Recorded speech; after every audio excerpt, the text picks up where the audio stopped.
Ladies and gentlemen, I have the first time, 3-time sack leader, TJ Watt. How we doing, big dog? I'm doing well, man. Thanks for having me. I'm happy to be here. Yes, sir. Yes, sir. Okay, let's talk about the game. Let's get into the game real quick. Yep. Who has a bigger impact? Do we have Chris Jones or Nick Bosa?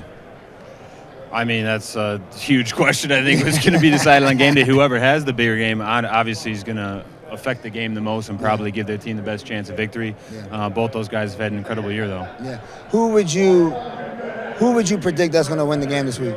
Who you got, dog? It's hard to bet. I think it's hard to bet against Pat. It is. It really is hard to bet against Pat. I think it's the Chiefs. The only way the Chiefs don't get it done is if Chris Jones in that pass rush, as if Nick Bosa in that pass rush gets after him. But I don't see Mahomes going down. All right, Patrick Peterson's a good buddy of mine, golf buddy. He said, you are probably the most fiercest dude in that locker room. Talk a little bit about playing for the Pittsburgh Steelers and what it means to you to, be there, like almost kind of being part of the steel curtain, but, in modern day times. Yeah, I mean, I'm living my dream. I really am. I don't take it for granted. I'm very fortunate to be able to play a game that I love for a living, and to be able to do it in Pittsburgh with all the legacy and tradition that we have. It's a dream come true. Right. And I only get to play this game for a certain amount of years, and I'm running out of those years as I continue to get older, so I want to maximize as much as I can and help my team win as much as possible so that we can get back to winning playoff games and getting back to what Steeler football is all about. Okay, so you talk about legacy, and obviously you and your brother have basically cemented yourselves in NFL history. Now, it was kind of rumored that your brother almost was going to be a Steeler coming out of retirement. Is there any truth to that? And if so, would you love to play with your brother?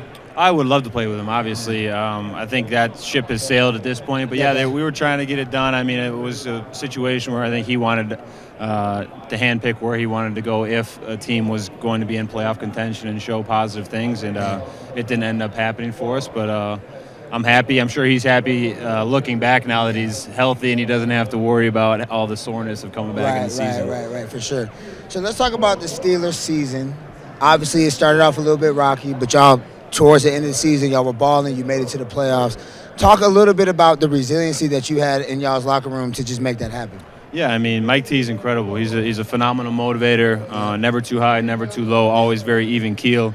Knows how to motivate the room, and at the end of the day, we understand that losing isn't acceptable. Yeah. And to have a good mix of young and old guys in the locker room helps.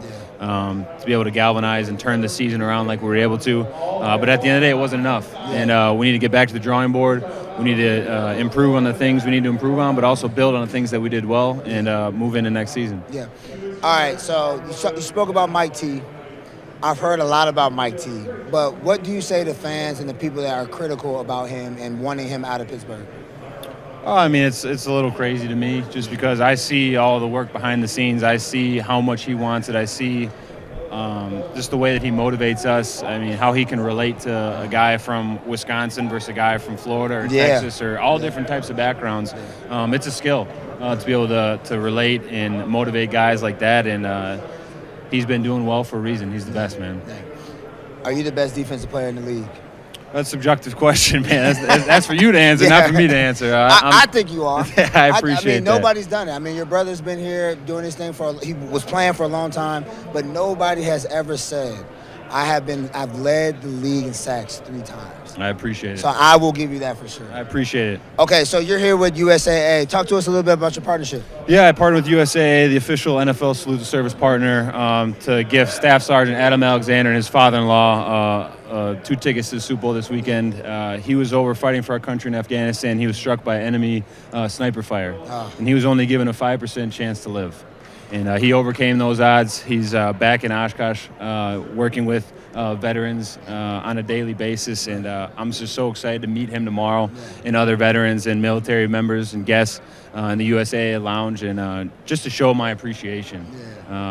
We get to sit here and talk in microphones and talk about my career and how I'm living out my dreams because of guys like him that sacrificed for our country and our freedoms. So I'm very fortunate for that partnership. Yes, ladies and gentlemen, TJ Watt.